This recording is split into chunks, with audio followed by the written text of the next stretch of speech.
Mengapa Korea Utara membuang-buang peluru kendalinya ke laut? Mengapa tidak menyimpannya agar Korea Utara tidak bernasib seperti Libya, seperti Irak, atau Suriah yang dihajar Amerika? Sebelum menjawab, kita melanjutkan pertanyaan berikutnya. Mengapa Amerika berperang melawan Tiongkok secara politik luar negeri dan sepertinya keduanya sekarang ini meningkatkan eskalasi dengan sedang memanaskan mesin perang untuk benar-benar perang militer? Namun kok keduanya tetap saling dagang? Amerika dan Tiongkok adalah negara saling dagang terbesar di dunia. Fakta, Tiongkok ekspor terbesarnya ke Amerika. Amerika ekspor terbesarnya ke Tiongkok, terutama manufakturnya. Tapi kok mau berperang secara militer?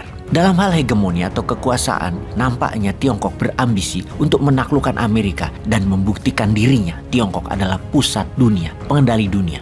Keduanya, Amerika dan Tiongkok, saat ini berperang dalam hal kebijakan luar negerinya. Semua apa yang Amerika pro, pasti Tiongkok sebaliknya. Keduanya juga terus membangun aliansi politik luar negeri dengan banyak negara lainnya. Juga aliansi perdagangan dengan banyak negara lainnya. Semua itu bertujuan untuk saling menguasai dan saling mengendalikan dunia. Amerika punya lawan tangguh, Soviet, dalam Perang Dingin sejak Perang Dunia Kedua hingga tahun 1991. Namun, belum pernah mendapat lawan tangguh seperti saat ini dengan Tiongkok. Amerika hampir disusul di semua lini, teknologi, pasar, manufaktur, pengaruh politik di banyak negara. Tipis-tipis saat ini, Tiongkok dan Amerika. Tiongkok selalu menentang Amerika dimanapun kebijakan luar negerinya. Tiongkok pro-Rusia, Amerika anti-Rusia. Tiongkok anti-India, Amerika pro-India. Tiongkok ambil minyak dari negara-negara non-OPEC dan sekarang OPEC sadar malah memihak dagang dengan Tiongkok. Amerika tidak bisa kendalikan lagi harga minyak dunia. Ketika pidato Xi Jinping dalam pelantikan jabatan ketiganya di tahun 2022 kemarin, Xi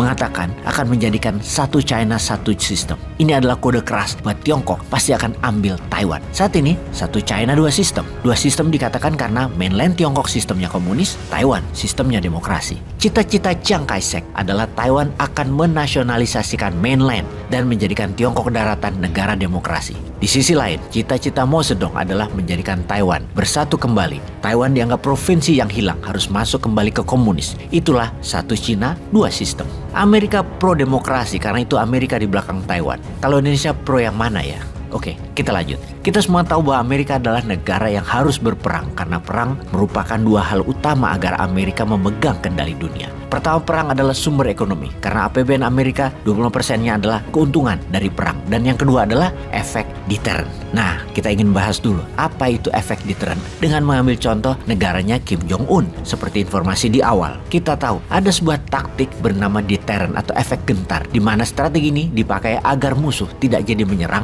atau agar musuh jadi takut pada kita. Strategi deterrent ini dikembangkan oleh diplomat dan mantan State Secretary atau Menteri Luar Negerinya Amerika Henry Kissinger, di mana dia mengatakan ada 3 faktor dalam deterrent faktor agar berfungsi. Pertama, dia punya kekuatan. Kedua, punya niatan untuk menggunakannya. Ketiga, negara yang menjadi target mereka mengetahui mereka memiliki 2 faktor pertama tersebut. Jika dari 3 faktor tadi ada satu saja tidak terpenuhi, maka strategi deterrent tidak akan berfungsi. Dan inilah yang dilakukan Korea Utara sekarang. 1, mereka punya nuklir. Mereka juga punya metode untuk menggunakannya. 2, Korea Utara juga memiliki niat untuk menggunakannya. Korea Utara beberapa kali menembakkan rudalnya dan mengatakan mereka bisa menyerang Amerika, menyerang Jepang dan Korea Selatan. Jadi, poin nomor 2 terpenuhi. Punya niat dan punya kemampuan. Mereka beberapa kali melakukan uji coba penembakan rudal peluru kendali ke berbagai wilayah, bahkan sampai melewati beberapa pulau milik Jepang, yang membuat Korea Utara memiliki efek penggentar atau memiliki efek deterrent sehingga